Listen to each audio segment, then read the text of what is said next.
మన తెలంగాణలో మొట్టమొదటి ఫ్యాక్టరీ అవుట్లెట్ మన ముకుంద జ్యువెలర్స్ లో లైట్ వెయిట్ ఆభరణాలు కలెక్షన్స్ ఎన్నెన్నో అన్ని జ్యువెలరీస్ పై VA కేవలం 2 to 12% మాత్రమే. విచ్చేయండి ముకుంద జ్యువెలర్స్. తెలంగాణ రాష్ట్ర వ్యాప్తంగా ఆర్టీసీ కార్మికుల సమ్మె రోజు రోజుకు ఉధృతంగా మారింది. ఇప్పటికే 3వ రోజు సమ్మె చేరుకుంది. ఇటు శంకర్ గౌడ్ మృతితో సమ్మె తీవ్రత కూడా పెరిగింది. 3వ రోజు మహా ధర్నాలకు పిలుపునిచ్చింది, నిరసనలకు శాంతియుత నిరసనకు పిలుపునిచ్చింది. సో కార్మికులకు మద్దతుగా బీజేపీ రాష్ట్ర అధ్యక్షుడు రామచంద్రరావు వచ్చారు. సో వారికి సంఘీభావం తెలుపుతున్నారు. ఒకసారి వారితో మాట్లాడారు. సార్ చెప్పండి, ఇప్పటికే సమ్మె ఉధృతంగా మారుతుంది, ప్రభుత్వం ఇంకా చర్చలకు పిలుస్తుంది. సో ఈ నేపథ్యంలో మీరు ఏం చెప్పాలి? చర్చలు సఫలంగానే మేము కోరుతా ఉన్నాము. చర్చకు ముందే పిలవాల్సి ఉందే, స్ట్రైక్ నోటీస్ ఇచ్చినప్పుడు పిలవాల్సి ఉందే. మీరు పిలవకుండా చాలా ఉద్రిక్తత వచ్చిన తర్వాత, కార్మికులు ఆత్మహత్య ప్రయత్నం చేసిన తర్వాత, ఒకరు చనిపోయిన తర్వాత పిలవడం అనేది ఉందో, సరే కనీసం ఇప్పుడైనా పిలుస్తున్నారు, సఫలీకరణ చేయండి, వాళ్ళతో చర్చించండి, వాళ్ళ జెన్యూన్ డిమాండ్స్ని మీరు తప్పకుండా యాక్సెప్ట్ చేయండి అని చెప్పి మీ ప్రభుత్వానికి చెప్తా ఉన్నాం.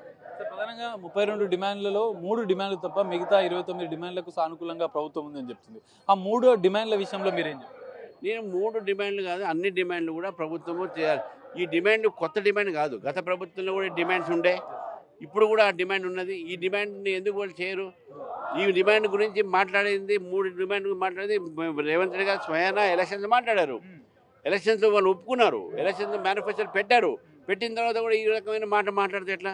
మేము మిగతావన్నీ కాదు, ముఖ్యంగా ప్రధానమైన డిమాండ్ నాకు తెలిసినందుకు వీళ్ళు ఎంప్లాయీస్ మాట్లాడుతుంటే ప్రభుత్వంలో విలీనం కావాలని. ఎందుకంటే గత పక్క రాష్ట్రాన్ని చేసింది, గత ప్రభుత్వం కూడా ఒప్పుకున్నది, ఈ ప్రభుత్వం కూడా ఎలక్షన్లో చెప్పింది.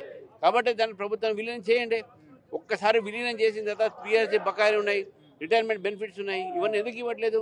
ఇవ్వాల్సిన అవసరం ఉంది కదా, అది మేము డిమాండ్ చేసేది. తొందరపాటు నిర్ణయాలు కార్మికుల్లో కొంత గందరగోళ వాతావరణం కనిపిస్తుంది. ఇప్పటికే శంకర్ గౌడ్ అనే డ్రైవర్ కార్మికుడు ఆత్మహత్య చేసుకుని దీనిపైన ఏం చెప్తారు? నేను ఒకటే చెప్తున్నాను, కార్మికులు మనం పోరాడదాం, కష్టపడదాం, నైతికంగా మేమంతా మీతో ఉన్నాం, మొత్తం తెలంగాణ సమాజం మీతో ఉంది. ఆత్మహత్యలకు పాల్గొకనుండే బ్రతికి మనం ఒక హక్కుని సాధిస్తాం. ఇక్కడ కీలకంగా గత బీఆర్ఎస్ ప్రభుత్వంలో ఆర్టీసీ విలీనం సంబంధించినటువంటి నిర్ణయం తీసుకున్నారు. దాన్ని ఎట్లా వస్తారు? అప్పుడు కూడా కార్మికులు 45 రోజుల పాటు సుదీర్ఘ సమ్మె చేస్తారు. నేను ఆ ఒక సమయంలో నా ముందే అశ్వత్థామ రెడ్డి గారిని అరెస్ట్ చేశారు. అప్పుడు నేను ఎమ్మెల్సీగా ఉన్నప్పుడు ఫుల్గా వాళ్ళకి సపోర్ట్ చేశాను. నేను చేసిన పార్టీ కూడా సపోర్ట్ చేసింది. అప్పుడు వైఖరి మొండి వైఖరి, ఇప్పుడు కూడా మొండి వైఖరి. ఆ ప్రభుత్వం చేసినటువంటిగా తీరే ఈ ప్రభుత్వం అమలు పరుస్తూ ఉంది.